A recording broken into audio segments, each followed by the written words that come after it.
Hey, just a heads up that the following content may be disturbing or triggering for some listeners and is not appropriate for children. Please take care of yourself and others who may be listening with you. Welcome to the Bonus Babies Podcast, a show that has no easy answers, only hard questions. It is so true. There's no one or nothing more powerful than the storyteller. And we have a lot of storytellers around us.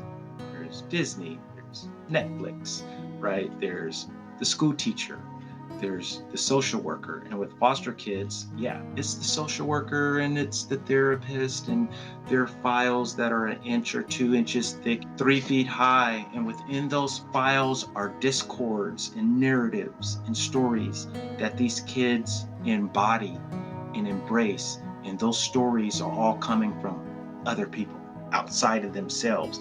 And these kids embrace those stories. I'm ADD, I'm ADHD, I'm bipolar. I've heard kids literally embrace the stories that are told to them. I come from this background or that background, and they're pretty much verbatim in their own words, repeating what's in their chart in their case file. Imagine being able to reframe, reauthor, or remix all of those stories into your own story, right? The most powerful person in the world is the storyteller. And the real storyteller is always you yourself. Can you tell me what you call the kids who you've cared for over the years? We feel that the children that we receive coming into our home are bonuses. So we call them bonus babies. I love that. This is your host, Jayne Amelia Larson, and I'm a CASA, a court-appointed special advocate volunteer for youth in foster care. Yeah, I know it's a mouthful. In the same way a CASA works, I explore all things in the foster care maze by talking to kids, parents, caregivers, attorneys, social workers, therapists, really anybody and everybody who will speak to me to keep the conversation open and the information flowing about all things CASA. Hi, this is Jake Eberly, the producer of the Bonus Babies Podcast. And today, Jayne Amelia speaks with Jeffrey Jamerson. Jeffrey has over 30 years of experience in the public sector serving at-risk youth and families in various capacities, most recently as the VP of Programs and Services at Aviva Family and Children's Services in Los Angeles, California. Over the past few years, Jeff has created a shift in how therapy is conducted with foster children. He has integrated narrative and expressive arts modalities with digital media art, which he calls Expressive Remix Therapy, facilitating narrative mashups through the use of digital media art. Here's Jeffrey. Enjoy the episode. I'm here with Jeffrey Jamerson. Hi, Jeffrey. Good morning. Yeah. Good morning. Hey, what do you have in the background there? Our listeners can't see it, but It's a piece of digital art that I created. That's me, my picture, but I'm a digital artist, so I create a lot of digital art in my spare time. I don't know, have you ever heard of NFTs? yes, I have, and they're in the news now all the time. And I know you also do it to help treat kids, right? So we'll talk about that in a minute. Yeah, absolutely. So can you tell me a little bit about who you are, how you were raised? Sure. Start with my name, Dr. Jeffrey Jamerson. Sometimes I leave the doctor off just because I don't know. I think I feel pretty comfortable just going by Jeff or Jeffrey, but every now and then I'll throw it in there, or I'll use it depending on the setting, what I'm talking about. So I think it's relevant here to Yeah, use. well, you earned it for sure. That's right. I totally did. Long journey there. Story for another day. But I was born and raised in Pasadena, California, also called the Crown City, also called the Rose City or City of Roses. Yeah. And I grew up in a time, first year of Generation X, right? So born in 1965. And I think our generation probably was the first generation that were called latchkey kids. You know, we were very independent as youth. And that also led to us being able to just entertain ourselves, right? Like, because came from, at least I did, came from a home with two parents that worked, middle class home, And yeah, I just I had a really awesome childhood in growing up in Pasadena, a really cool neighborhood with a lot of kids, predominantly African American. I mean, almost 100% African American neighborhood in Northwest Pasadena. The term "it takes a village," I live that. So, like, I had extended family all around me, 360 degrees, from neighbors, relatives, and the like. So I had a very healthy, I'll use the word prosperous, but it's not so much in a financial sense, just in an emotional sense. I lived a very prosperous childhood. That sounds really nice. It sounds Yeah, really nice. I Yeah. kind of say that because, it wasn't until I was a little older. Like when I was in my master's program, I was pretty, and I have a master's degree in counseling psychology. And many of my peers, as we started diving down our childhoods in class, it was like, for me, it was like, wow, I didn't grow up like that. I didn't have as much, and I'll just put it in air quotes, trauma and misfortune as some of the people around me, especially in the work that I do, which is child welfare and mental health. So it's not just the clients. Obviously you think that with clients, but even the workers that work in child welfare and mental health, many of them grew up in adverse type of scenarios and situations. So that was an eye opener for me. And granted, my class size is small compared to the whole sector, so I'm not trying to extrapolate what I experienced in my little class with the whole sector of child welfare and mental health. But yeah, so just want to throw that out there. Yeah, so no, I think that's really interesting to hear. And so can you tell me about your first job as a childcare worker? Because that kind of came out by happenstance, right? It did. Yeah, I was in my mid 20s. This is in the early 90s. And I was like, for those of you who know, and maybe some that don't know, being a black male in a house with a dad who don't play, it's like, look, you either go have a job, you go be in school, or you getting out of my house, right? It's not, Right. I can't understand in other cultures, it's not necessarily like that, but with black parents, they don't play, right? So I was kind of fooling around with school at that point, wasn't real serious, and my dad was on the verge of kicking me out. I really needed a job. I have an aunt who was a social worker, and she was connected to a 6-bed group home in Altadena. And yeah, she called me up, said, "I heard you looking for a job, brother." I go, "I am." And she goes, "I have this company that I'm working with. They're trying to hire a childcare worker. This is what the job looks like. You basically would provide basic caretaking to adolescent kids, boys, 13 to 18. They're in the foster care system. They live in a home."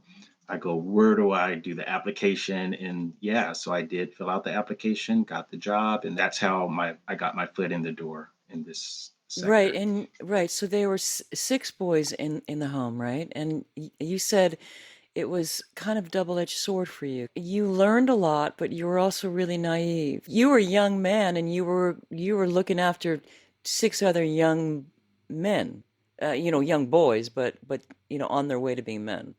Yeah, it was a double-edged sword. At the time, I didn't know that because I've been in this field now. This is my 30th year. So I'm going back to year one, right? So Yeah. in the first few years of working, I didn't realize everything that it takes to be a childcare worker, to be a so-called quote unquote caregiver, a surrogate caregiver to kids and youth that really need it. And like you said, I was young, I was wet under the ears. I didn't take my training as serious in those early days. And as I grew and evolved in this space, I did look back and go, wow, like yeah, I was super naive and probably a bit entitled and young. So Right, but they related to you really well, right? Because you were a young black man. they totally related to me. I think Yeah. I was able to get a lot out of, even though everything I just mentioned, yeah, I was super relatable. for the most part, I dress like them. So if you can imagine dress, the styles look like in the 90s, I was still, young in my consciousness, right? And in my style. So yeah, we would go out and it just looked like a crew of dudes hanging out, but I was the elder. I was the caregiver. I wasn't totally immature, by the way, in my mid 20s. I did have a level of maturity. I think that had to do with my upbringing. I wasn't a totally irresponsible person. So I did have elements even way back then that allowed me for them to look at me, look up to me, and take me serious on the things that needed to be done, for the house as well as for them and their, I'll call it treatment plans or their child welfare plans. Right. And was it hard work? The work became harder, to be honest, with the adolescents in that job. It wasn't that hard. It became a lot harder. I did that job for 2 years. Then I graduated, and I use that term, meaning I moved on to like a bigger agency in the Pasadena area, much bigger. So Right, uh, like a multi-million a dollar operation, right? multi-million dollar child welfare mental health agency Wow, in I at the, didn't know those things existed. I'm just learning about this now. yeah. It's like a huge operation because there's so many kids So that many need help. kids.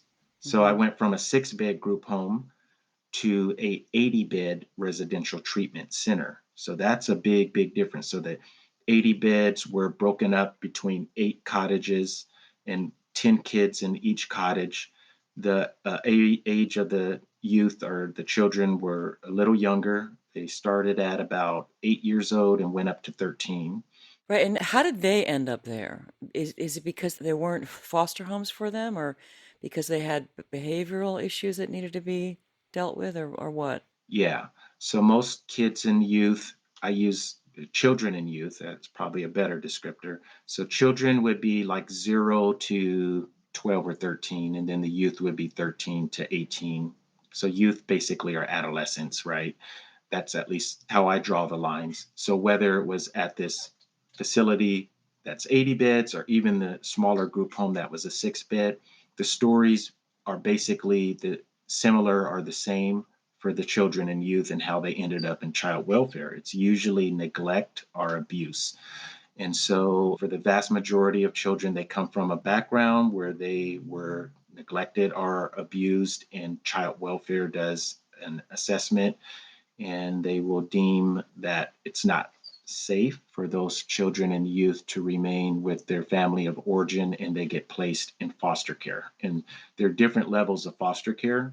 So, a lot of times when people hear the word foster care, and I'm talking California, LA County, where I'm from, you think, yeah, a foster home with parents, right? But there's a whole different level of foster care, which we call congregate care, which are group homes and residential treatment facilities. Those names are a little different now, but back then that's what they were called. Right, but how did those kids, like the kids that you had out of those 80, what was that like? What was happening with them? Great question. And that brings me full circle on you had asked me, was it hard? And so when I was at the 6-bed group home, not so hard. When I got to working with the 10-year-olds, that was pretty close to the hardest job I've ever done because those kids, I mean, they just had extreme behavioral challenges and they tended to act out, which looked like, tantrums and fighting and cursing and yelling, just a lot of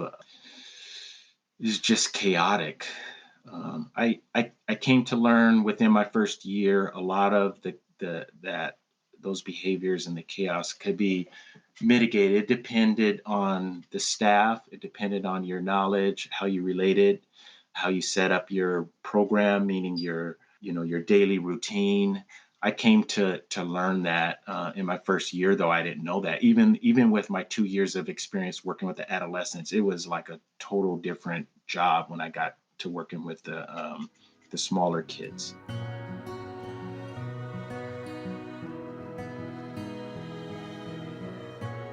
So tell me about wraparound and also TBS, because that's the first time you had to work with that methodology, right? Absolutely. TBS stands for Therapeutic Behavioral Services.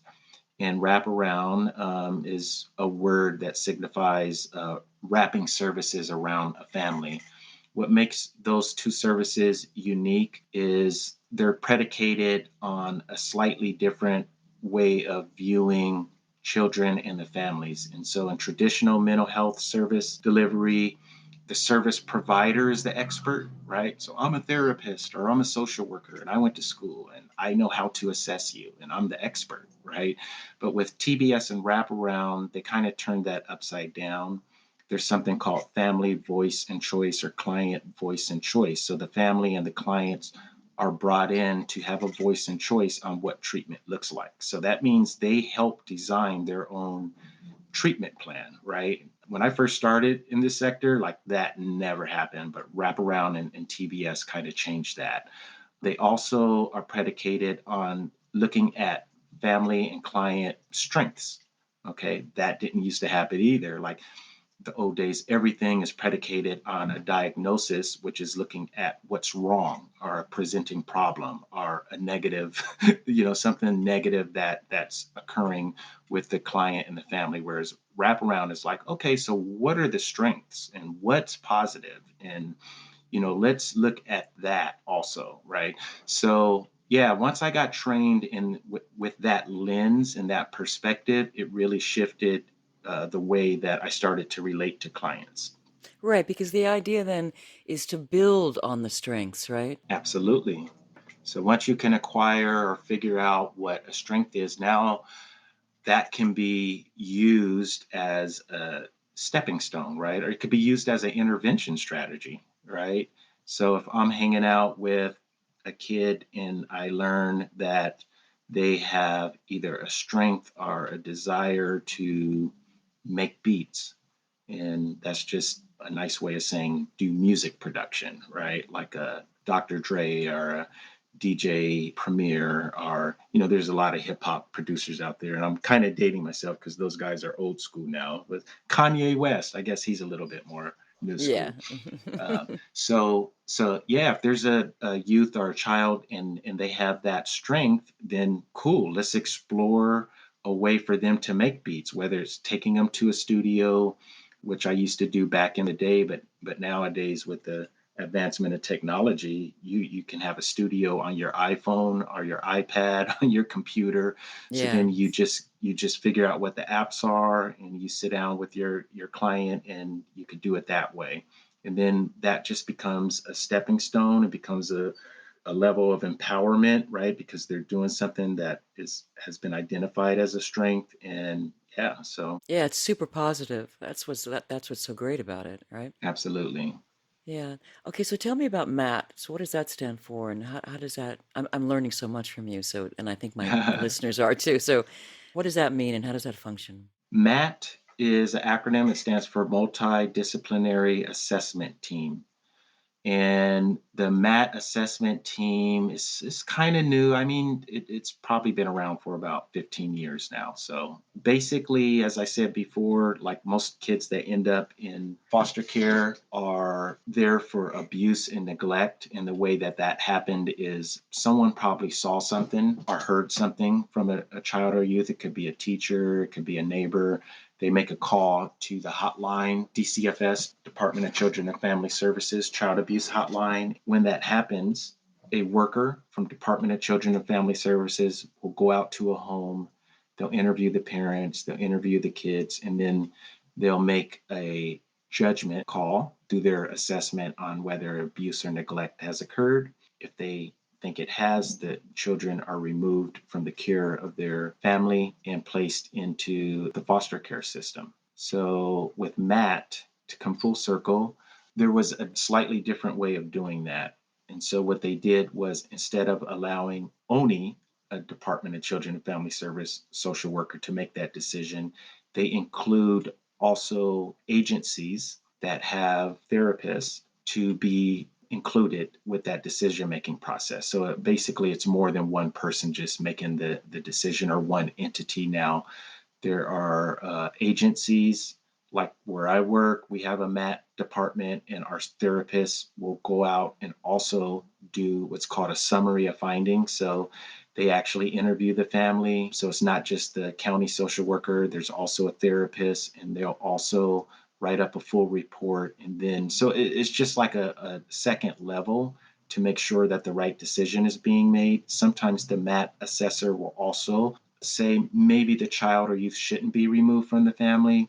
What if we put in supportive services and stabilize the family with the child in the family? Then that saves a kid from being removed. And supportive services could be wraparound or TBS, right? So the MAT team and assessors have, I think, helped in some ways mitigate the number of kids being removed from families. And by the way, I have ideas on how that could be mitigated even more. I would love to talk about that at some point. I bet you do, and I do want to talk about that. And let me ask you then, you went on to get quite a bit of schooling. So what prompted you? You got it really interested in what you're doing and in the work and thought you could make a difference, or? Yeah, it was, I don't want to call it peer pressure, but I'm going to call it peer peer influence. Is peer influence, peer positive influence, right? So Mm-hmm, I mm-hmm. did at my old agency, I did residential with those 10-year-olds for 6 years. And then Wow. after 6 years, I moved into the TBS department where I was a TBS specialist. And I did that for a couple of years. And my peers around me, everyone just jumped back in school. Like we were all either AA degrees or bachelor degrees. And at least 4 or 5 of my peers that have bachelors, they jumped back into school and started working on their master's degree. And it was just very positive and influential. And so I decided, you know what, I had an AA, Associate of Arts degree. So I decided to finish my bachelor's, which I did in human services. Right after that, finished my master's. And then right after that, went into a PhD program. So it took a while, but I felt like I was on a scholastic academic role, and it was all congruent with the work that I was doing. And yeah, but it started out as just a positive influence from a team that I was on, and everyone just went back to school. So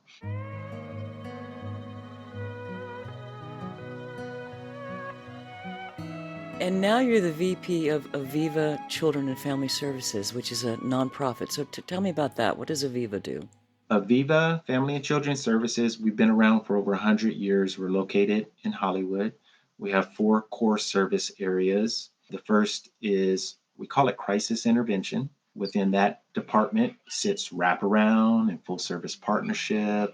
They're the programs that I spoke about before, that they're team based, they're strength based, family voice and choice. They go out, they try to keep families together by stabilizing them so kids don't end up in foster care. Then we have another area called foster family and adoptions. And through our foster family and adoptions, we service probably almost 100 families at any given time throughout the year. And we facilitate at least half a dozen to a dozen adoptions at any given time in the year. And then we have school-based mental health, and that's where we have therapists and case managers that go into Los Angeles Unified Schools and provide counseling in school setting. And our newest program is crisis housing. It's a shelter for women and children who are unhoused or experiencing homelessness. Right, and you had to close a residential program in 2017. You said it was the toughest decision of your career. What happened and why Yeah, was in that so? 2015, 2016, the state of California began some shifts and changes in congregate care and the way that that looked. By the way, it wasn't all bad. One of the biggest changes that the initiative or legislature brought about was a reducing of the number of children and youth in congregate care. And remember, congregate care is residential treatment facilities, from residential treatment facilities to foster homes. And so what we saw was the ramifications of that. And in our residential, which was in 36-bed all girls residential facility, we started seeing a lower census. So we were budgeted, like I said, to have 36 girls in our care, and that dropped down to between 15 and 20. That might not seem like a big thing, but it makes a big, big deal when you have over 50 staff and you're just trying to keep operations going. So a reduced census, not to mention that the type of youth that we were getting in our care had extreme behavioral challenges. So yeah, we had a tough time. A A lot lot of of drama, drama. right? A Yeah, lot of yeah. drama. So Hmm. we pretty much saw the writing on the wall, and what that writing looked like was over time there was going to be less and less referrals for those children and youth. And when you did get a referral, it's going to be a high acuity child, someone with extreme challenges, which requires an extreme amount of training and orientation to be able to handle and deal with those youth. We were going down the road because the name of the initiative was called CCR, Continuum of Care Reform. And Continuum of Care Reform required all residentials as well as foster family agencies to, I'll use the word reimagine, right? The way that services are constructed and delivered. So we had to write our new program statements from the child welfare side to the mental health side. And we were doing that, but it just so happens that we reached a point where we realized if we continue to get less and less referrals, it makes no difference how we redesign our program and retrain our staff. There's going to come a certain point where we're not going to have enough kids to service. And so we made a really tough decision to back out of that contract, which was a big deal in 2017 because not a lot of agencies, which I would call bigger agencies, that had residential treatments, that we were like the first basically in LA County. And so everyone would looked at us and they said, "What are you doing?" And we just explained our reasoning. Hindsight is 2020, and we were the first domino. There have been dozens in LA County and hundreds, if not throughout the state of California, that eventually did the same thing that we did. The positive news is we were able to pivot, reimagine, I'll use that word again, rebrand our facility and turn it into something that is magical and special. So, in very similar mission.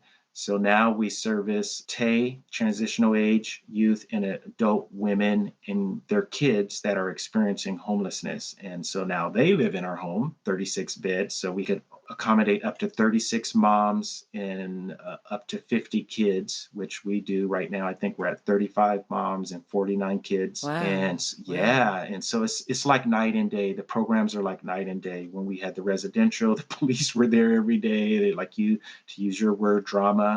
And in our homeless shelter, it's like, yeah, the women want to be there. They're being serviced with life skills and job readiness and preparedness, training, some mental health, and trying to be matched with permanent housing. So they're with us up to 3 months, and in that 3 months, they get those supportive services, case management, case navigation, and then hopefully our program becomes a stepping stone where they are able to move out into a more permanent situation with housing.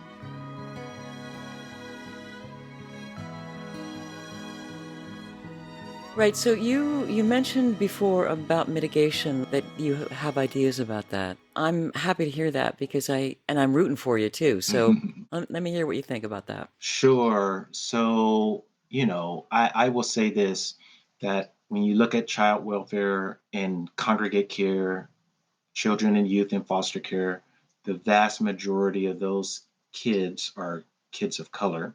And the vast majority of those kids of color are Black and Native American, right? Especially in California.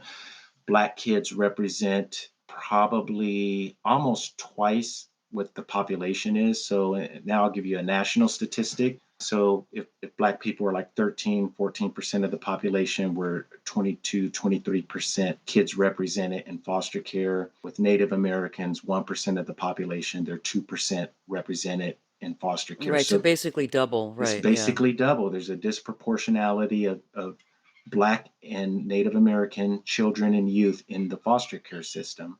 So with that said, yeah, in my heart, it's like, wow, these numbers are very skewed. Like, what can be done? And I mentioned Matt before, and so Matt has probably helped, and we have a Matt program, multidisciplinary assessment team. I recently learned about a approach, something called a blind removal. Have you ever heard of that, Jane? No, I have not. What is that? So a blind removal is an approach that can be used to assess children and youth on how they're removed from their family of origin and if they should be placed into foster care. And there was a case study done in Nassau, New York, and there was a lady by the name of Dr. Jessica Price. You can look her up. She even has a TED Talk, which is pretty spectacular. Basically, she's a social worker and a PhD. She goes to Nassau, New York, because she hears that their child welfare system is doing something called blind removals. And she does like a case study and some research on their system. And she found that they were able to drop the number of Black kids being removed from families from 55% to 29%. So that's almost like a 14% decrease.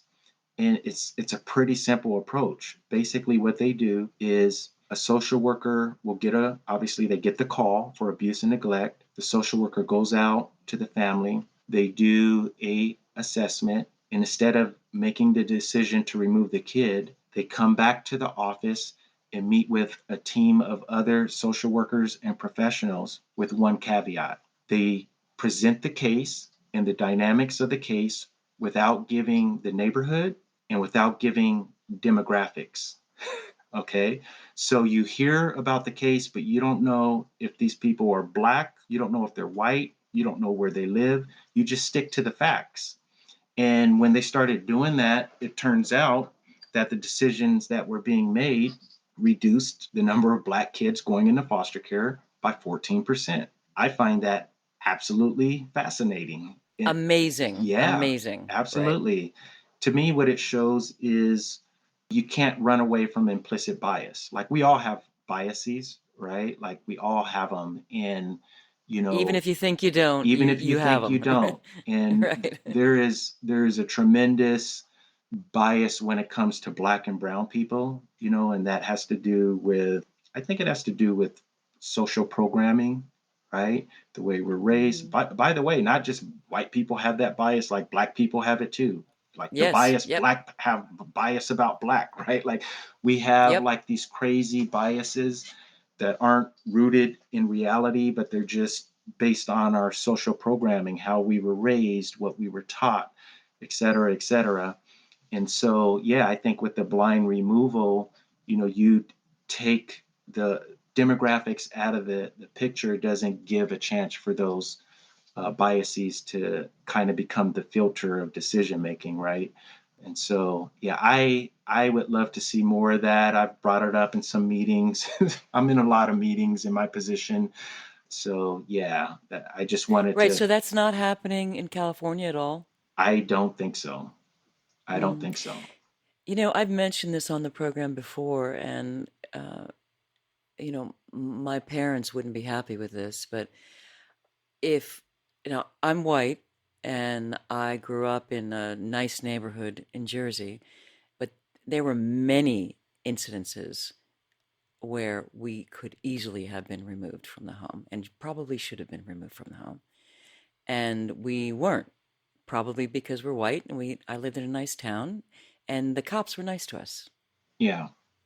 And that's like a perfect example of that bias, right?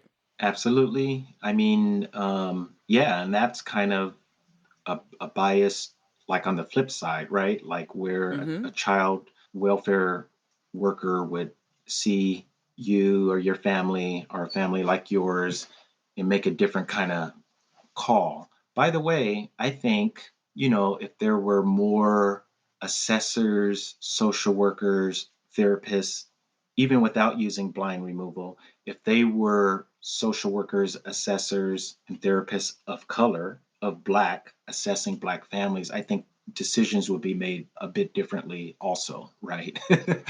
So not Mm-hmm. necessarily 100%, but I do think there would be more of a level, it just would be viewed a little bit different. So I do think that there is, even if there aren't blind removals, we definitely need more Native American social workers, right? Black social workers, Black administrators in positions of authority, quote unquote, our power, which I would just say are admin, executive type positions. Like that makes a big difference too. The other thing that I've seen in child welfare that has made a difference, and we actually have this at Aviva, is the old term is called kin care, right? So kin care, and I say it's the old term because we don't really use that term as much anymore, but basically kin care, or relative support care, is a new approach also, where kids who, okay, so the kid has come, it's been verified, like, yeah, abuse and neglect, like it's really not safe for them to be with their quote unquote bio family of origin, rather than taking them out of from mom and dad and placing them into a foster care system with resource or foster parents that they don't know. We start to do what's called family finding, right? And so is there extended family that already has relationships and connections with these children that could then they become the resource or foster parent? That has grown big time, Jayne. Like, Yeah, and and it, that's it super is valuable, super very valuable. valuable. We have what's called a Yeah. relative support service program and a relative home assessment service program. It's 3 or 4 times as big as our regular foster care program, and it's relatively new. We've only had it for 5 years, and we're servicing probably 4 or 5 times as many resource parents in that program. And it didn't used to be like that. So that's good to see, because kids are staying, quote unquote, within their families, which is, I believe, better, a step better, Yeah, much much healthier. healthier. Yes. Yeah. Yeah, much better for the kids. So I want to talk about Expressive Remix, but before I do, I want to ask you, you've now been basically 30 years in this space. How do you feel about the work that you're doing? At this point, I am so ready to retire. I say, No, you can never yeah, retire. You can never. I say that and laugh because I am real serious. Like I'm almost at the age of retirement. I mean, I realistically have a good 5 years left to go, and I look forward to retiring. But with that said, there definitely have been rewards doing this kind of work. I mean, yeah, it's a stressful job at times, not all the time, but at times.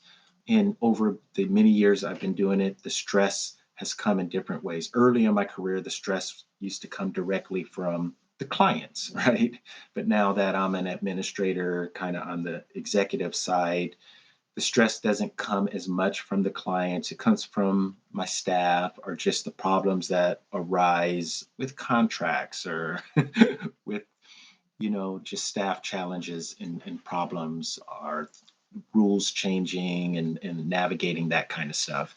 So yeah, the challenges are there, but that's at any job. I could be in the world of education or some other sector, and it's the same there. But for the most part, I'm very pleased and happy with the career that I chose. And yeah, I've seen changes. They're baby steps, but I've seen positive changes, and I've been a part of some of that. Yeah, you've taken care of hundreds of kids, really, Yeah, right? I mean, absolutely. yeah, yeah. And you don't have any of your own bio kids, No kids. No, me and my no wife. kids, Yeah, but you've cared for hundreds of other kids. I mean, don't you think that's kind of special? absolutely. I still have some connections with former children and youth that I worked with. I'm still connected with some of them. I'll tell you this. Maybe one of the most important things that can be, and you probably know this as a CASA, court appointed special advocate, that being a mentor, being a permanent person in a child or youth's life, is like irreplaceable. Obviously, It's it's gold. It's gold. gold. Obviously, Yeah. the most Mm. important permanent person would be like a mom or a dad. Like if you can get a kid and adopt them, that would be incredible. But if that doesn't happen, just being there for a former foster youth is gold, like you said, because like we all need someone. We all need someone. Yeah. So yeah. Yeah. Yeah.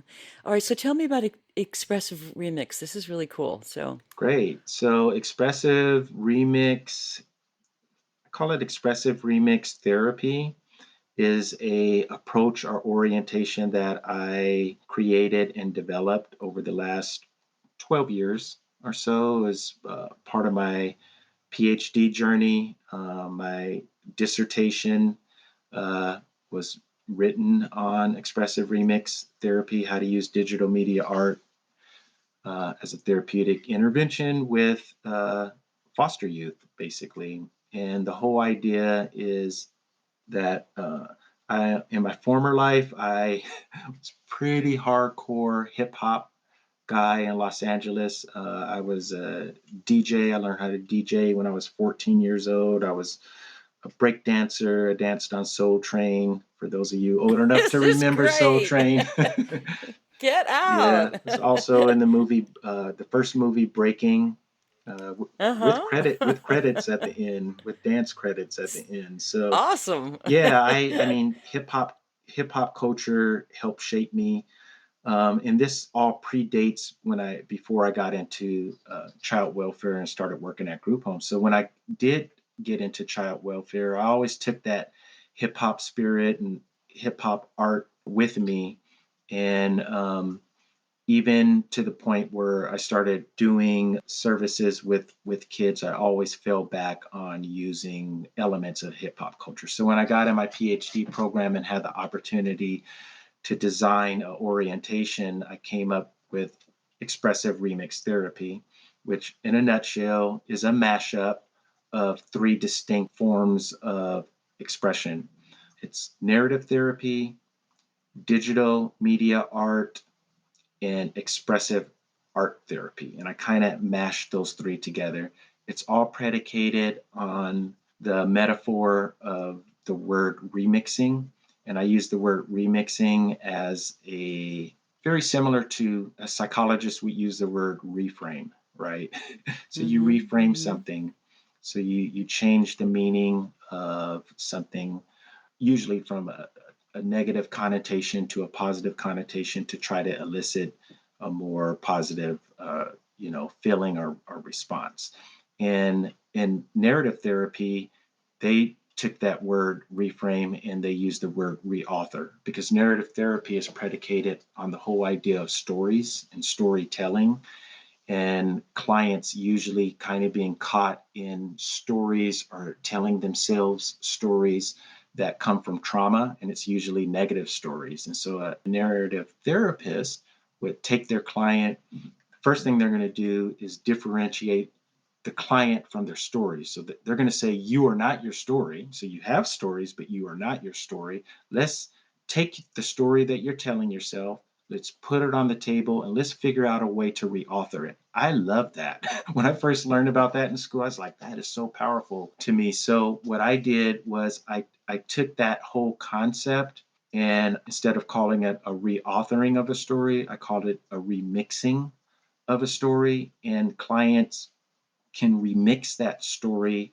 using digital technology. And when they remix that story, they're creating digital media art in the process. So it's kind of like narrative. This is Yeah, cool. This is so cool. So I have examples of that. I teach this to up and coming therapists. I teach at California Institute of Integral Studies and the Expressive Arts Therapy from time to time. Right. And that's how you know my producer's wife, Dr. Mimi Savage, right? That's you worked with her related to this. Yes, exactly. Very Exactly. cool. Yeah. Very cool. That's how I found you. That's Yeah, Mimi is right. Mimi is great. Dr. Mimi is great. Yeah, and so you find this is really working for kids, right? I mean, I can see why it would, but you've observed that. When I had time to do it directly, I observed it. I did a case study, and I did my little outcome measures and was able to collect data that show that the way that I use it now, because I don't have clients personally or independently, but I just teach other professionals what to do and they just take it and run with it. So from what I hear from them, they're using it in some of their practices and they put their own spin on it, which I encourage. Remix the remix. You don't have to stay true to what I'm showing you, but you could evolve this. Yeah, I've heard great stories. There was a gentleman that came to one of my workshops a few years ago. He was from UK. He used to teach a class for boys, adolescent boys, on not domestic violence, but just violent outbursts, aggression. And he told me, he's like, I have the hardest time engaging the boys, especially the first 3 to 5 sessions. 1 to 5 sessions is just hard to get that therapeutic alliance. And he goes, so I'm here in your class. He goes, I don't know nothing about technology or art, but I'm here to see if there's something I could deem valuable.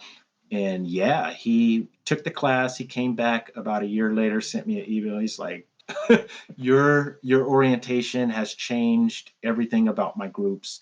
He goes, I barely even talked to the kids the first session. He goes, I bought like 8 iPads. They come in, the iPads are on the chair with art apps on them, and they come in and they just know what to do and they pick them up and they do X, Y, Z. So he's using it a little bit different than me, but it's the total icebreaker.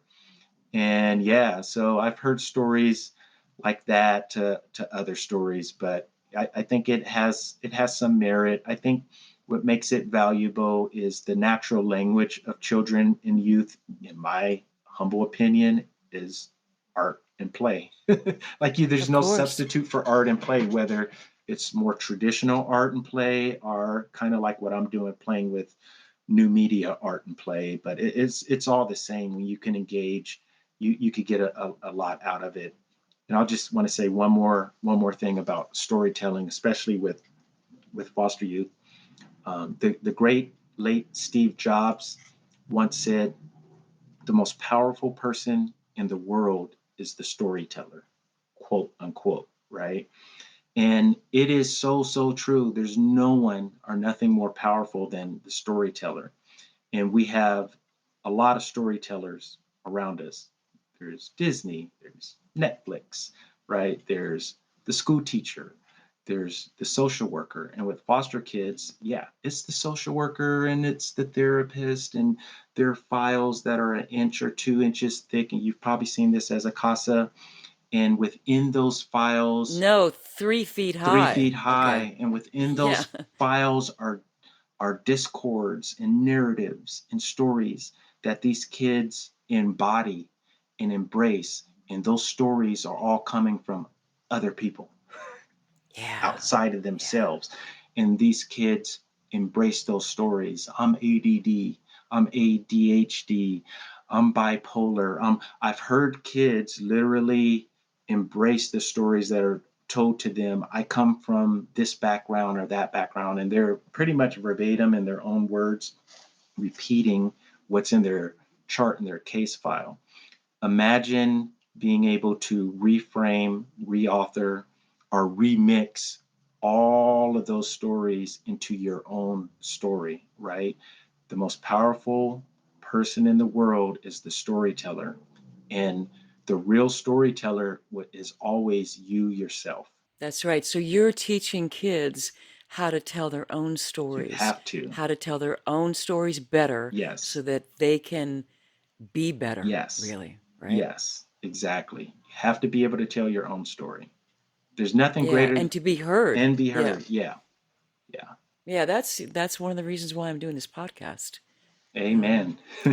Yeah, That's yeah. awesome. All right, I so admire the work you're doing, and I'm really glad that you responded to being open to this interview, because I really hope that people all over the world hear this, that there is a path forward to helping kids who face adversity by giving them a voice, by allowing them to be the authors of their own story. So important.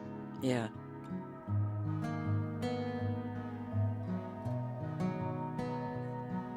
All right, one other question. I ask this of all my guests, so if you can dig deep.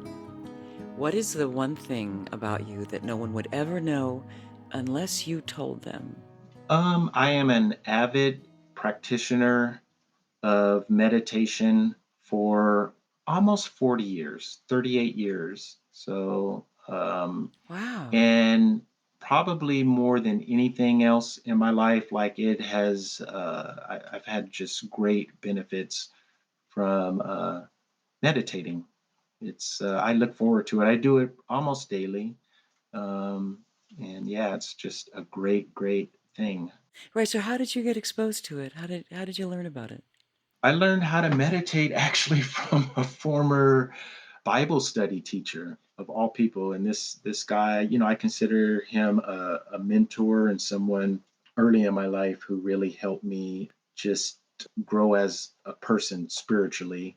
My spiritual inclinations are a lot different now than they were obviously like 30 years ago. But yeah, but he used to meditate. I was interested and he gave me a few words. And back then it was a cassette tape. It's like, just take this cassette tape and play it. And there was a voiceover that just, spoke to me and told me to relax certain parts of my body. And I did that for about 4 to 6 months. And then eventually I learned how to just do it using the own voice in my head. And then eventually it was, I didn't even have to spend a lot of time. I could just close my eyes and go from alpha wave to theta wave, right? I don't know if you're familiar with the beta, alpha, I theta, delta am, and I waves, think and it's awesome. yeah.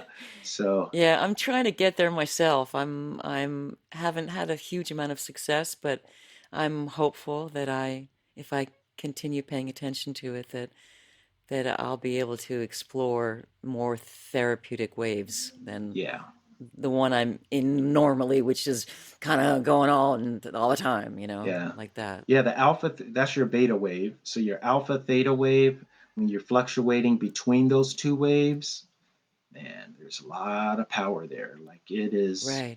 It's like it bliss, is right? like bliss. It's also, in my humble opinion, the fertile ground for all creation. Like you can create from that space. From that space, you can actually manifest. And I don't want to become like, the woo woo guy, um, woo woo, and, down Woo! the whole rabbit hole of law of attraction and all of that. That's a whole different kind of conversation. But yeah, meditation is a great tool. So um, I never really used that in my practice.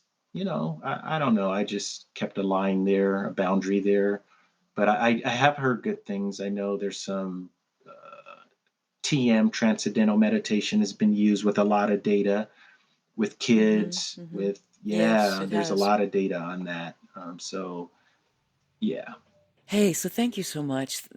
Here it is on a Sunday morning. You make the time to be on the Bonus Babies podcast, and I appreciate this, and I very much appreciate the work that you've done all your life. I'm sure you've made a really big difference for many, many kids. Thank you so much, Jane. And I appreciate the work that you're doing, giving voice and choice to all of us people who are out there, particularly, child welfare, foster kids. Like, they will always have a special place in my heart. And I salute you for being there for these stories, for this narrative to be able to go out so people can become informed or more informed. Thank you. Thank you. Thank you. Thank you, Jeffrey, for joining us to tell your story. It's incredibly valuable what you're doing, and I'm sure greatly appreciated by everybody you work with. We are all storytellers, each with our own story, and none more or less valuable than the other. If you'd like to check out Jeffrey's methodology, you can go to expressiveremix.com. Our next guest is Kimberly Bell. She's a former foster youth and author of The Epitome of Kimmy, Accept and Embrace It All, an eye-opening memoir depicting her true story of a life of abandonment, sexual and physical abuse from a very young age, and her journey of healing that followed. So join us next week. Thank you, and be well. If you see something, say something. If you suspect a child's health or safety is jeopardized in any way by parents or anyone else, Contact the Child Protective Services Agency in your county. 24-hour hotlines are staffed by trained social workers who will help you through the process, and you can do so anonymously. In California, you can call the Child Protection Hotline at 800-540-4000. So if you see something, say something. You might be saving a child's life. If you want to know more about becoming a CASA anywhere in the country, go to nationalcasagal.org. And in LA, casala.org. And if you want to know more about becoming a foster parent, check out the National Foster Parent Association at nfponline.org. There's also faithfosterfamilies.org and adoptuskids.org. There's tons of other information online as well, so you can just hunt around. We also want to thank the supremely talented Christina Apostolopoulos for her beautiful original music. You can find her music on Spotify or Instagram at Christina Aposta. And also thank you to Yukon Har for his engineering. Thanks for listening, and if you like what you hear and you find it as valuable as we do, please rate us and hit subscribe. You can also make a donation at bonusbabies.org. See you next time.